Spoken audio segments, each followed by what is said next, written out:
គម្រោងមួយនេះមានលក្ខណៈស្មុគស្មាញនិងមានបញ្ហាប្រឈមច្រើនដែលយើងត្រូវយកចិត្តទុកដាក់ខ្លាំងទៅលើបច្ចេកទេសសាងសង់និងការជ្រើសរើសសម្ភារៈសំណង់ដែលមានគុណភាពខ្ពស់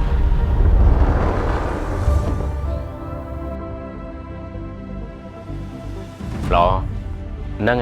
ទើបជាទំនុកចិត្តរបស់ខ្ញុំសម្រាប់ការសាងសង់គម្រោងរបស់យើងទំនុកចិត្តរបស់អតិថិជនគឺជាទំនួលខុសត្រូវរបស់ខ្ញុំក្នុងការជ្រើសរើសដែកសរសៃដែលល្អលើសគេ